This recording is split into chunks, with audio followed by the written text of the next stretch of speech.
राऊतसाहेब, आज संसदेत नवे शिक्षण मंत्री परीक्षा प्रक्रिया कठोर करण्यासंदर्भात ते जे कायदे आहेत ते कठोर करण्यासंदर्भात विधेयक मांडतील. नवीन विधेयकात असं काय आहे की ज्याच्यामुळे ही परीक्षा यंत्रणा ज्याला तुम्ही फुल प्रूफ म्हणतो तशी होईल. मुळात जे नवे शिक्षण मंत्री आहेत त्यांच्या शिक्षणाशी आणि एकंदरीत या यंत्रणेशी किती संबंध आहे, आणि नवीन विधेयकात लक्षवेधी असं काही नाही. पेपर फोडणाऱ्याला पूर्वी 1 वर्ष शिक्षा होती, ती 10 वर्षाची. फक्त आकडे बदलले. 1 कोटी रुपये दंड होता, तो 10 कोटी केला. फक्त आकडे बदलले. मी आधी म्हणालो आहे की अशा प्रकारचे कायदे करून मोदी हे किती काळ कायद्याचं पालन करू शकतात. हे मोदींचं सरकार म्हणजे पक्षांतर बंदी कायदा आहे ना या देशात. मी बोललो ना, अँटी डिफेक्शन लॉ आहे. म्हणून मोदी, अमित शहा किंवा त्यांनी जे काय लोक उभे केले आहेत मिध्यांसारखे, ते पक्षांतर बंदी कायद्याचं पालन करतात का? किंवा लोकसभेचे अध्यक्ष, विधानसभेचे अध्यक्ष, राज्यसभेचे सभापती, देशाचे सुप्रीम कोर्ट प्रमुख म्हणजे सरन्यायाधीश, हे कोणत्या कायद्याचं पालन करून देश चालवत आहेत? अजिबात नाही. त्याच्यामुळे हा जो कायदा आहे हा एक देखावा आहे, रंगसफेदी आहे. आता प्रश्न कायद्याचा नाहीच आहे. विद्यार्थ्यांवर लाठी माराचे आदेश कोणी दिले? इतक्या निर्घृण पद्धतीनं काठीला खिळे लावून अश्रुधूर सोडणं, त्यांनी मारणं, मुलींचा विनयभंग करणं पोलिसांकडून, हे आदेश कोणाचे होते? याच्यावरती संसदेमध्ये आज चर्चा किंवा सरकारला प्रश्न विचारले जातात. आणि इतकं होऊनही मोदी माफी का मागत नाही? कायदा काय सांगते आम्हाला? हा देश मुळात बेकायदेशीरपणे चाललेला आहे. कोणत्या कायद्यानं गौतम अडाणी यांना एवढी प्रॉपर्टी, देशाची सार्वजनिक संपत्ती त्यांच्या घशामध्ये घातली? कोणत्या कायद्याने घातली? या देशातल्या सगळ्या विद्यापीठांचे कुलगुरू हे सरकारनं नेमलेले नसून हे राष्ट्रीय स्वयंसेवक संघाने नेमलेले आहेत. अशा कुलगुरूंच्या नेतृत्वाखाली शिक्षणाला कोणतं तेज आणि झळाळी प्राप्त होणार? मुळात मोदी सरकारने जाहीर करावं. मोदी सरकारने या क्षणी त्यांच्या किती केंद्रीय मंत्र्यांची मुलं किंवा भाजपचे जे मुख्यमंत्री आहेत, केंद्रीय मंत्री आहेत, भाजपचे खासदार आहेत, त्यांची मुलं परदेशात शिकत आहेत, त्यांनी जाहीर करावं. किती मुलं परदेशात उद्योग करतायत, नोकऱ्या करतायत. तुमची मुलं परदेशात सुरक्षित विद्यापीठात शिकतायत, तुम्हाला इकडलं शिक्षण नको आहे.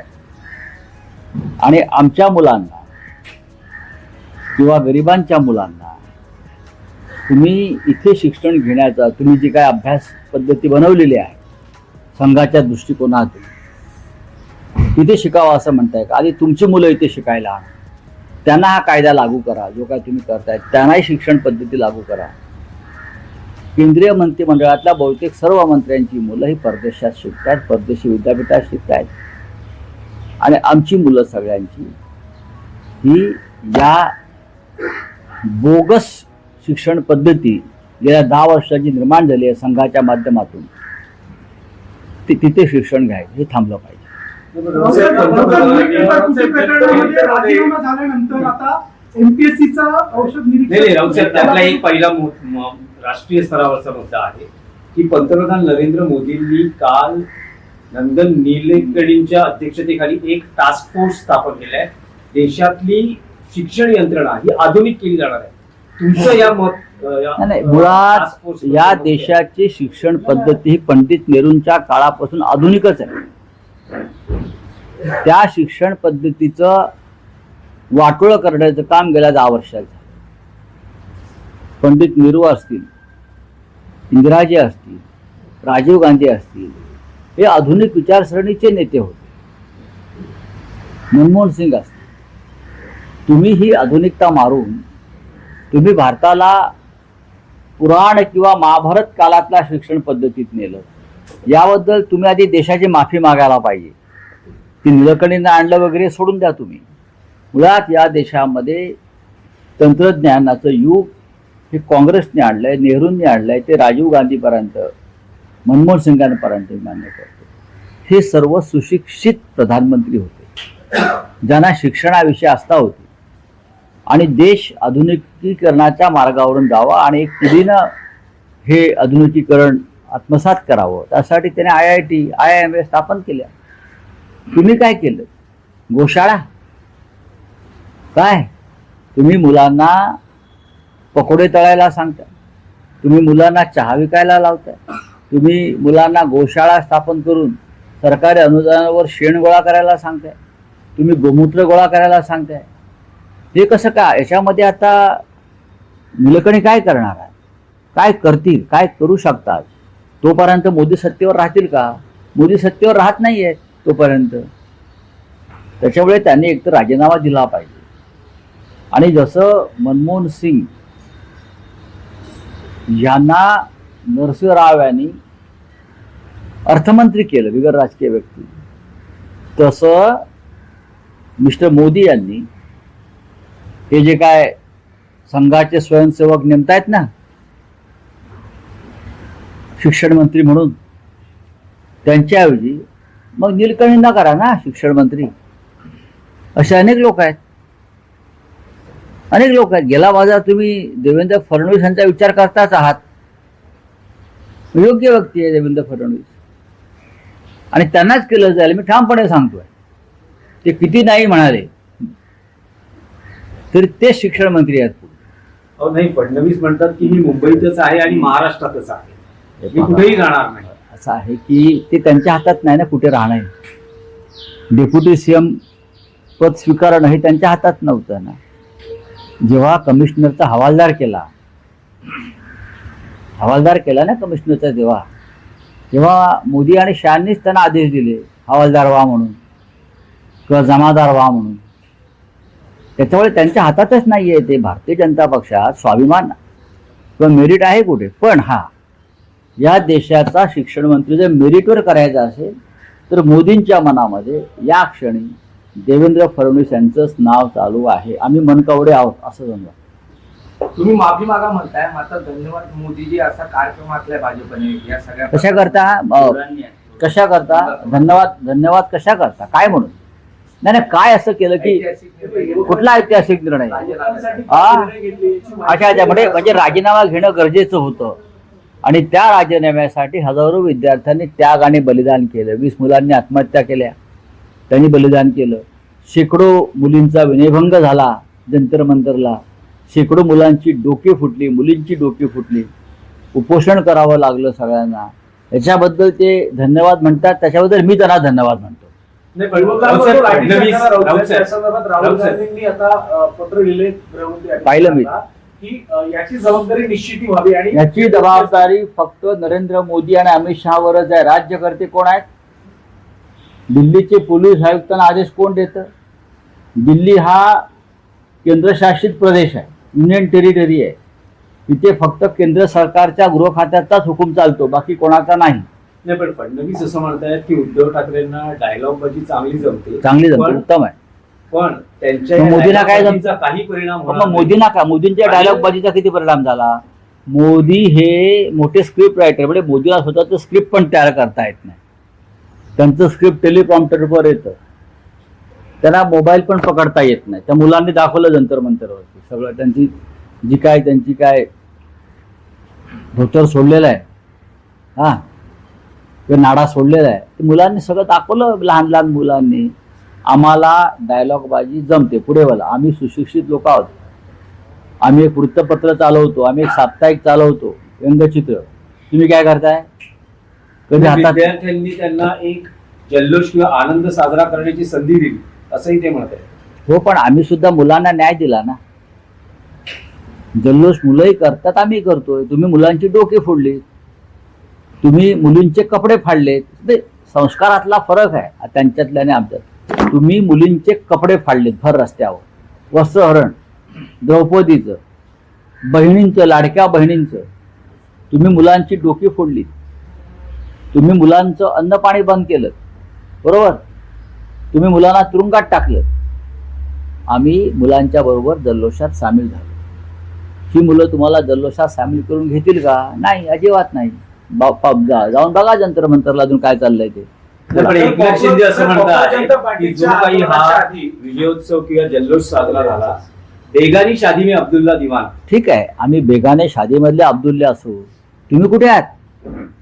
तुमचा संबंध काय? तुमच्या दाढीला जंतर मंतरच्या पोळाने आग लावली. दाढी अजून जळते, तुमची धूर येतोय बघा. धूर वरून पण येतोय आणि खालून पण येतोय. गप्प राहा जरा आता. फार बेअब्रू झाली आहे तुमची. आम्ही पहिल्या दिवसापासून या आंदोलनामध्ये आहोत. मिस्टर मिंदे, तुम्ही कुठे आहात? आता आमचं नेक्स्ट जे आहे, काल शिवाजी पार्कला झालं, आता यापुढे पुढला मुक्काम ठाण्यात आहे आमचा. त्यांना मी आता निरोप देतोय. ठाण्यात काय काल काय झालं शिवाजी पार्कला? तसा ठाण्यात करणार. हो, सगळ्या मुलांची इच्छा आहे. आम्ही म्हणतो संयम पाळा, पण सगळ्या मुलांची इच्छा आहे. तिकडल्या झुरळ्यांची इच्छा आहे, तिकडल्या सर्व सामाजिक कार्यकर्त्यांची इच्छा आहे ठाण्यात या म्हणून, लुईसवाडीला. काँग्रेस जनता पार्टी नंतर आता नव्या एका पार्टीची स्थापना झाली. E20 पेट्रोल आणि खरं इथेनॉलच्या संदर्भातली बघा, घोटाळ्याची चर्चा E20 होती. पार्टी येऊ शकते, त्यानंतर सीतारामांसाठी रुपया पार्टी येऊ शकते. एवढा रुपया घसरला, रुपया पार्टी, ₹1 पार्टी येऊ शकतं ना सगळे. नाही, पण राऊत साहेब, तुम्हाला असं वाटतं का की या संसदेच्या अधिवेशनात काही विधेयकं मांडली जाणार होती, ज्यात मतदारसंघ पुनर्रचना विधेयक पुन्हा मांडलं जाण्याची शक्यता आहे? तुम्हाला असं वाटतं की या सगळ्या वातावरणात केंद्र सरकार किंवा अमित शहा धाडस करतील हे विधेयक आणण्याची संसदेत? अजून ते धक्क्यातून सावरत आहे. चंद्राबाबू नायडूंनी सुद्धा याच्यामध्ये महत्वाची भूमिका बजावली आहे. जंतर मंतरच्या आंदोलनासंदर्भात आंध्र प्रदेशमध्ये सुद्धा आंदोलनं सुरू आहेत आणि झाली, बिहारमध्ये झाली. त्याच्यामुळे बिहारमधून आणि आंध्रमधून ज्यांनी पाठिंबा दिला सरकारला, त्यांनी सरकारवर दबाव टाकला. आता थोडं त्यांना शांतपणे बसून केदारनाथला वगैरे जाऊन तपश्चर्या करून विचार करावा लागेल. बोलिए हिंदी.